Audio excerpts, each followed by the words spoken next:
नमस्कार, हम हैं पूर्व जन्म की कहानियों के कथावाचक और past life regression expert Hitesh Chhabra.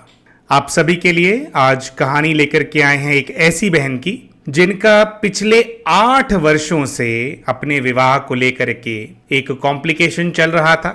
कई सालों से वे विवाह करने का प्रयास कर रही थी, लेकिन कुछ न कुछ अड़चन ऐसी आ जाती कि उनका विवाह हो ही नहीं पाता। इन बहन ने कई लड़के देखे, कई लड़कों से रिश्ते की बात भी चली, पर रिश्ते की बात जैसे ही चलती तो कुछ लड़के 15 दिन, कुछ लड़के 1 महीना, कुछ लड़के 1.5 महीना, तो कुछ लड़के 2 महीना बात करते, लेकिन उसके बाद पीछे हट जाते। बहन ने बताया कि मुझे इतने लड़कों ने रिजेक्ट कर दिया है कि इस रिजेक्शन को अब मैं झेल नहीं पा रही हूं। मुझे ऐसा लगता है कि जैसे रोज मैं टूटती जा रही हूं। मुझे हर पल ऐसा लगता है कि जैसे मेरे में कोई तो कमी है, जिसकी वजह से इतने सारे लड़कों से शादी की बात चलने के बावजूद भी मेरी शादी नहीं हो पा रही। तो मैं बस अपनी कमियों के बारे में ही सोचती रहती हूँ, रोती रहती हूँ, डिप्रेस्ड रहती हूँ। बहन से हमने उनके कुछ बैकग्राउंड के बारे में जो जानकारी है वो प्राप्त करी। तो बहन ने हमें बताया कि वे एक कॉमर्स पोस्ट ग्रेजुएट हैं। देश की फाइनेंशियल मार्केट के अंदर वह अपनी खुद की एक फाइनेंशियल कंपनी भी चलाती हैं, जिसके अंदर वे लोगों का इन्वेस्टमेंट संभालती हैं और अपने वर्षों के अनुभव का इस्तेमाल करके लोगों का पैसा इन्वेस्ट कराती हैं, इन्वेस्टर्स के पैसों को ग्रो कराती हैं, उनको अच्छे रिटर्न्स दिलवाती हैं। मार्केट के अंदर लोग अपना करोड़ों रुपया इन्वेस्ट करने के लिए इनकी जो विट है, जो इनकी समझदारी है, जो इनका एक्सपीरियंस है, जो इनकी रिसर्च है, उसके ऊपर भरोसा करते हैं। और ऐसे लोगों के करोड़ों रुपए मार्केट में मैनेज करने वाले बिजनेस की ओनर होने के बावजूद भी जब हमने इन बहन से बात करी तो बहन की जो पर्सनालिटी है उसके अंदर हमारे को जो अभिमान है उसका अंश भी हमारे को महसूस नहीं हुआ। हमारे को ऐसा फील हुआ कि जैसे बहन बहुत ज़्यादा ग्राउंडेड हैं, बहुत ज़्यादा विनम्र हैं, बहुत अच्छी सोच रखने वाली इंसान हैं और बहुत ज़्यादा समझदार भी हैं।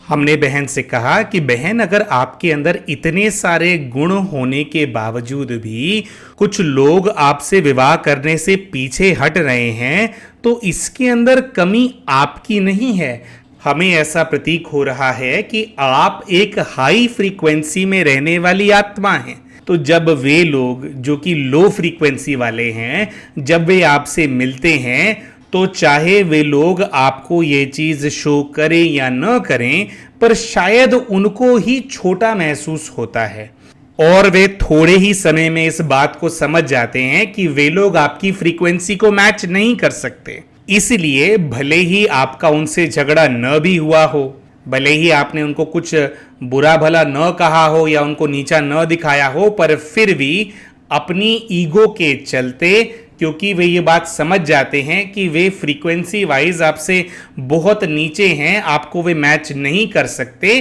तो वे लोग पीछे हट जाते हैं। तो इसमें आपको उदास होने की कोई आवश्यकता नहीं है। जब आपकी फ्रीक्वेंसी का मतलब आपकी समझदारी को मैच करने वाला कोई व्यक्ति आपको मिलेगा तो जरूर जो है आप अपना घर उनके साथ बसा पाएंगे। और आपको डेस्परेशन में आकर के तो बिल्कुल भी किसी व्यक्ति से विवाह नहीं करना चाहिए। सही समय आने पर जो सही पार्टनर है आपका, वह आपको अपने आप ही मिल जाएगा। जब हमने बहन को इस प्रकार से समझाया तो बहन ने अपने जीवन में आज से 8 वर्ष पहले हुए एक हादसे के बारे में हमारे को बताया और उन्होंने कहा कि भाई जी, जब से यह वाकया मेरे जीवन में हुआ है तब से ही मुझे ऐसा लगने लगा है कि पता नहीं मेरी किसी से शादी हो भी पाएगी या नहीं हो पाएगी। शायद मुझ में ही कोई कमी है जिसकी वजह से जो लड़के हैं वो मुझसे शादी नहीं करना चाहते।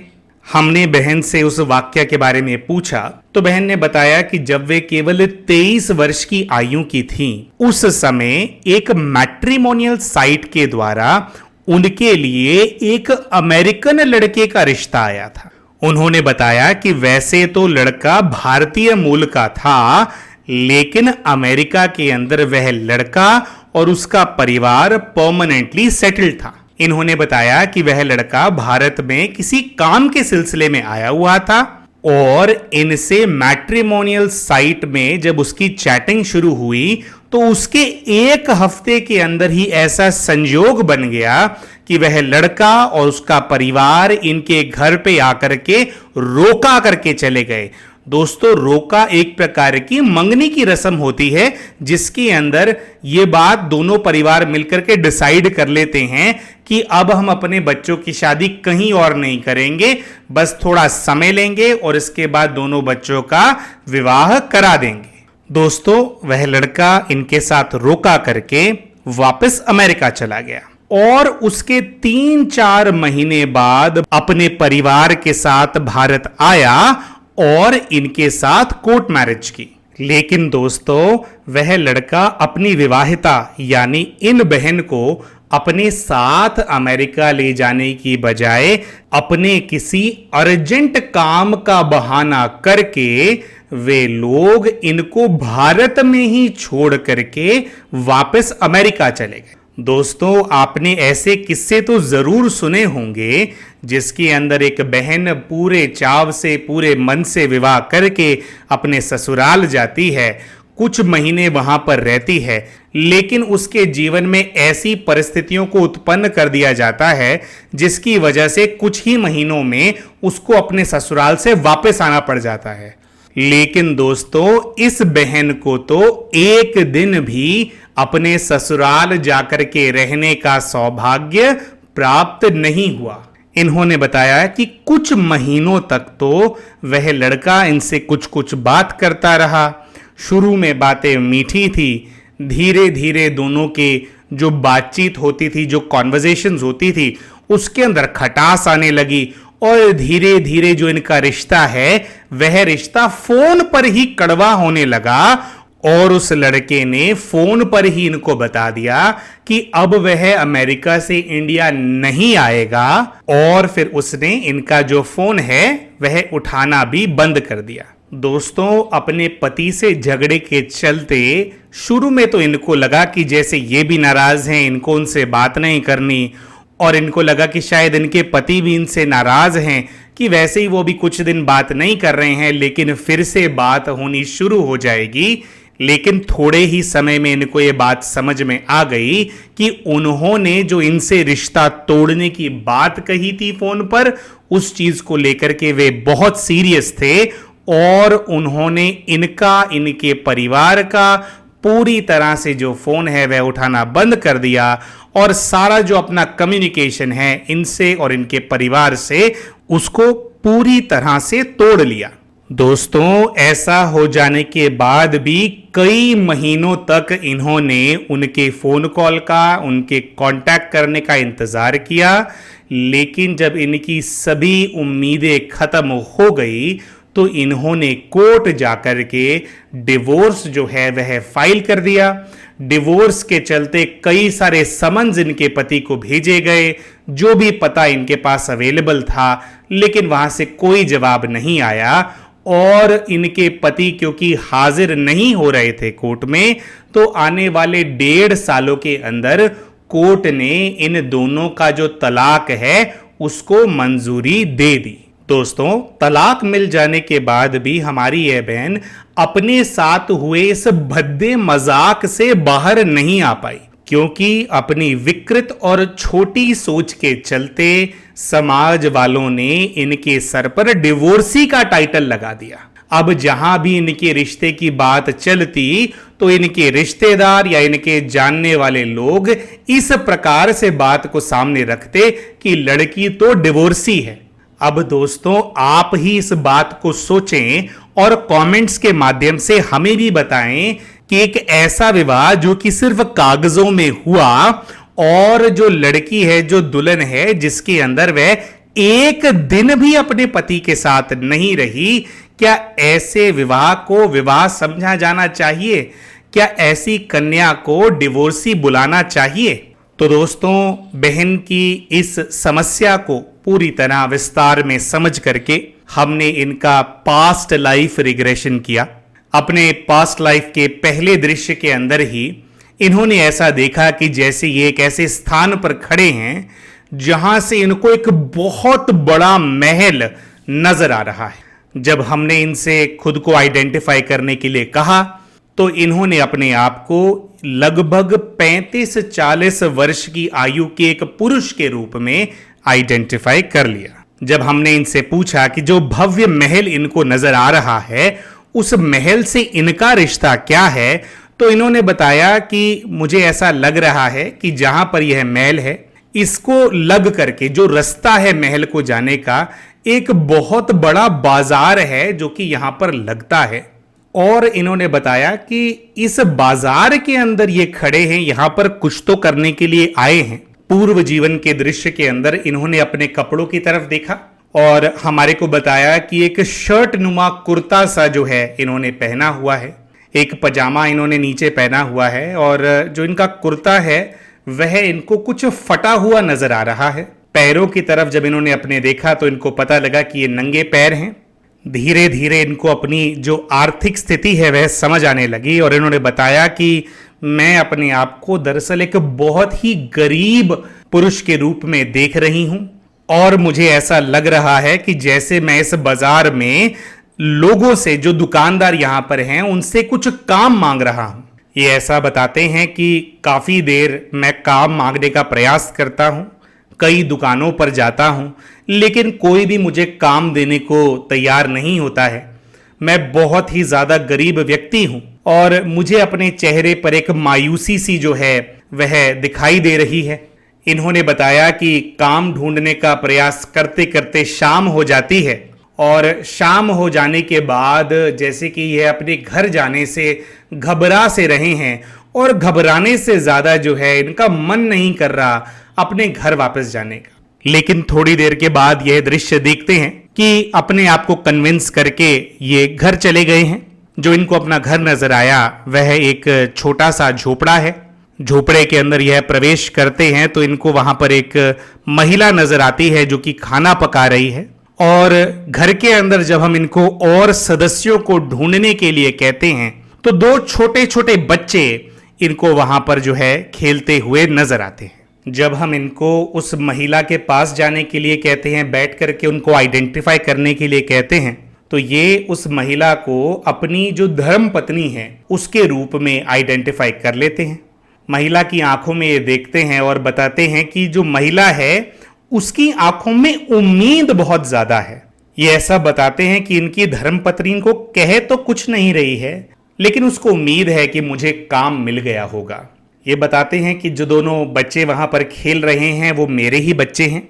और जब हम इनको इनका रिश्ता उन लोगों से कैसा है यह बात आइडेंटिफाई करने के लिए कहते हैं तो ये बताते हैं कि जो ये रिश्ता है, चाहे मेरी बीवी से मेरा रिश्ता हो, चाहे बच्चों से रिश्ता हो, मुझे बोझ लग रहा है। मैं बहुत ज़्यादा बोझिल महसूस कर रहा हूँ। मेरा बिल्कुल भी मन नहीं है कि मैं इन लोगों की जिम्मेवारी उठाऊं। दोस्तों, दृश्य के अंदर दिखने वाले बच्चे 3 व 6 वर्ष की आयु के थे। हमने इनसे कहा कि अपने काम धंधे के बारे में, अपनी जो आर्थिक स्थिति है उसके बारे में क्या आपको अपने विवाह से पहले नहीं पता था? तो इन्होंने बताया कि इनको अपनी आर्थिक स्थिति बहुत अच्छे से पता थी और यह जो है विवाह बिल्कुल भी नहीं करना चाहते थे, लेकिन अपने परिवार वालों के प्रेशर के अंदर आ करके इन्होंने यह विवाह कर लिया और अब इनसे जो ये बोझ है वह नहीं संभल रहा। हमने इनसे कहा कि आपका जो परिवार है वह कहाँ है जिसने आपको प्रेशराइज किया? तो इन्होंने बताया कि जो मेरा परिवार है वह गांव में रहता है। गांव में भी मेरे पास कुछ काम धंधा नहीं था। मैंने कोशिश करी, मैं यहां आ गया। यह हमारे राज्य की राजधानी है। मुझे ऐसा लगा कि मैं यहां पर आ जाऊंगा तो कुछ कमा के खा लूंगा, कुछ काम कर लूंगा, लेकिन यहां पर भी मेरी जो परिस्थिति है वो वैसी ही है जैसी मेरे विवाह से पहले थी। अब मुझसे ये बर्दाश्त नहीं होता, मैं इनकी जिम्मेवारी नहीं उठा पाऊंगा। हमने इनसे कहा कि अगर आप अपने परिवार की जिम्मेवारी नहीं उठाएंगे तो ये जो बहन है जो विवाह करके आपके भरोसे आपके घर आई है जो ये बच्चे हैं उन बच्चों को तो आपने ही पैदा किया है, इन बच्चों का क्या होगा। तो ये ऐसा कहते हैं कि मुझे ऐसा लग रहा है कि मैं अभी किसी की भी परवाह करने की मनोस्थिति में बिल्कुल नहीं हूँ, बस मैं ये जिम्मेवारी नहीं उठाना चाहता। मुझे ऐसा लग रहा है कि मुझे फर्क नहीं पड़ता कि इनका क्या होगा, बस मैं नहीं करना चाहता, मैं इससे आज़ाद होना चाहता हूँ। अपने अगले दृश्य में ये ऐसा देखते हैं कि यह अपनी जो इनकी विवाहिता हैं उस जीवन की, अपनी जो धर्म पत्नी है उनसे कुछ बात कर रहे हैं। उनको ये ऐसा बता रहे हैं कि इस शहर से कुछ दूर कहीं बाहर जाकर के कुछ तो ऐसा काम है जिसकी कोई अपॉर्चुनिटी है और ये सबको अपने साथ अभी नहीं लेकर के जा सकते। जो इनकी धर्म पत्नी है ये उनसे अनुरोध करते हैं कि वे यहीं पर रहें, इसी शहर में रहें। कुछ समय बाद जब इनको ठीक से काम बाहर मिल जाएगा, रेगुलरली मिलने लग जाएगा, तो ये यहाँ पर आकर के अपने पूरे परिवार को अपने साथ ले जाएंगे और अपने साथ शिफ्ट करा लेंगे। दोस्तों, अपनी धर्म पत्नी को इस प्रकार का आश्वासन देने के बाद यह कहीं दूर जाकर के रहने लग जाते हैं। जो भी इनको काम मिलता है उससे ये अपना गुजर बसर करते रहते हैं, लेकिन कभी भी अपने जीवन में ये मुड़ करके वापस अपनी धर्म पत्नी और उन बच्चों से मिलने कभी भी नहीं जाते हैं। दोस्तों, अपनी रिग्रेशन की एक्टिविटी के दौरान अपने पूर्व जीवन में दिखे हुए इन पात्रों को ये जो बहन है अपने इस जीवन के अंदर प्लेस कर पाई थी। वहां पर जो धर्म पत्नी इनको अपनी नजर आई थी वे और कोई नहीं बल्कि वही लड़का है जिसने अमेरिका से आकर के इनसे कागजों पे शादी कर ली थी और उसके बाद वह इनको छोड़ करके चला गया था और इनको डिवोर्सी का टाइटल उस लड़के ने दिलाया, जिसकी वजह से आज भी ये अकेली हैं और इनका विवाह नहीं हो पा रहा है। उसके साथ साथ जो दो बच्चे इन्होंने वहां पर देखे थे उन दोनों बच्चों को भी इन्होंने आइडेंटिफाई किया था उस ही लड़के के पिता और उस लड़के के भाई के रूप में। इन्होंने उन 3 और 6 साल के लड़कों को आइडेंटिफाई कर लिया था। दोस्तों, अपने पूर्व जीवन के अंदर अपने पत्नी और बच्चों को छोड़ करके चले जाने के बाद ये कभी भी उनसे नहीं मिले थे। वो लोग कैसे रहे, उनकी हालात कैसे थे, हालात सुधरे या नहीं सुधरे या और बदतर हो गए, उस जीवन में न तो इनको कभी इस चीज के बारे में पता चला था और न ही उस जीवन के अंदर इन्होंने कभी इस चीज की परवाह की थी। इन्होंने अपने आप को उस जीवन में लगभग 70 वर्ष की आयु के अंदर मृत्यु को नॉर्मली ही प्राप्त होते हुए देखा। अपने ही झोपड़े में जहां पर भी ये अकेले रहते थे वहीं पर जो है इनकी मृत्यु हुई थी। दोस्तों, पूर्व जीवन के इन सभी दृश्यों को देखने के बाद जैसा कि प्रोसीजर होता है, ये वापस जाते हैं, अपने स्पिरिचुअल गाइड से मिलते हैं। जब ये अपने स्पिरिचुअल गाइड से मिलते हैं और पूछते हैं कि इनके परिवार वालों के साथ उस जीवन में क्या हुआ था, तो इनके स्पिरिचुअल गाइड इनको बताते हैं कि इनकी वजह से इनकी उस जीवन में जो विवाहिता थी उन्होंने बहुत ही अकेलेपन में और बहुत ही मुश्किल में अपना जो जीवन है उसको काटा था। थोड़े समय के बाद वे समझ गई थी कि ये वापस नहीं आने वाले हैं।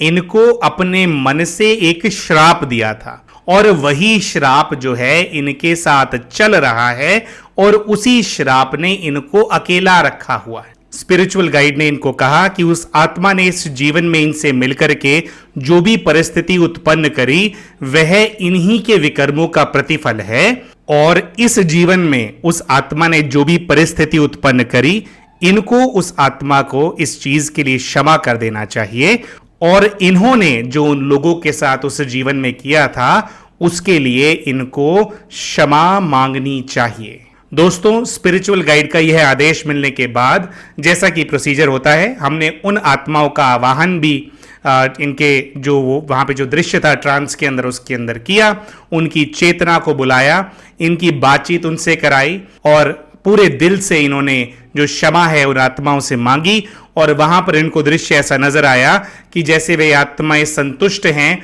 वे आत्माएं इनसे अपना जो कर्म बंधन है उसको तोड़ करके चली गई। दोस्तों, एक बहुत ही विशेष बात जो स्पिरिचुअल गाइड हैं उन्होंने इनके सामने रखी थी और वह यह थी कि इनको अपनी धर्म पत्नी को उस जीवन के अंदर उम्मीद नहीं देनी चाहिए थी। अगर वहां पर ये अपनी जिम्मेवारी नहीं उठा पा रही थी तो अगर ये इस प्रकार से भी स्टैंड ले लेते, हालांकि यह बात भी गलत होती, पर फिर भी अगर ये इस प्रकार से स्टैंड लेते जिसके अंदर ये उन लोगों को क्लियरली बताते कि मैं तुम्हें छोड़ करके जा रहा हूं, मैं कभी वापस नहीं आऊंगा, और इनको बताते कि मैं ये चीज नहीं कर सकता, और फिर गायब हो जाते, तो जितना गहरा कार्मिक अकाउंट इनका उस आत्मा से बना था, उतना गहरा कार्मिक अकाउंट इनका नहीं बनता। स्पिरिचुअल गाइड ने इनको कई बार इनको ये बात जताई अपनी कॉन्वर्जेशन के दौरान कि इनको उन लोगों को झूठी उम्मीद नहीं देनी चाहिए थी।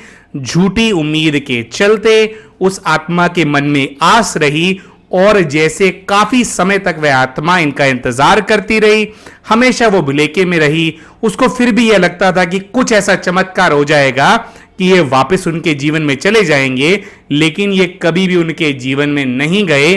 तो इनको उस जीवन में उन आत्माओं को आस बिल्कुल भी नहीं देनी चाहिए थी। आशा करते हैं दोस्तों कि आपको आज की यह पास्ट लाइफ स्टोरी पसंद आई होगी। अगर आपको ये स्टोरी पसंद आई तो वीडियो को लाइक जरूर कीजिएगा। चैनल को आपने अभी तक सब्सक्राइब नहीं किया तो चैनल को सब्सक्राइब भी जरूर करें, और कमेंट्स करके बताएं कि हमारी आज की स्टोरी के अंदर आपको क्या अच्छा लगा या आपको इस स्टोरी से क्या सीख मिली। हमारे चैनल से और हमसे जुड़े रहने के लिए आपका बहुत बहुत धन्यवाद। अगर आप हमारे इनिशिएटिव्स के बारे में, हमारे सेशंस के बारे में हमसे रेगुलर अपडेट्स प्राप्त करना चाहते हैं तो हमारे इसी वीडियो के डिस्क्रिप्शन के अंदर हमारे व्हाट्सएप ग्रुप का जो लिंक हमने शेयर किया है उसका इस्तेमाल करके आप हमारे ग्रुप को ज्वाइन कर सकते हैं। और अगर आप हमसे हमारी कुछ सेवाएं प्राप्त करना चाहते हैं तो आप इंडिविजुअली हमारे को व्हाट्सएप के ऊपर मैसेज डाल सकते हैं, हमारे व्हाट्सएप नंबर के ऊपर जो है 9518081745। एक बार फिर से हमारे साथ जुड़ने के लिए हम आपका तहे दिल से शुक्रिया अदा करते हैं। बहुत बहुत धन्यवाद।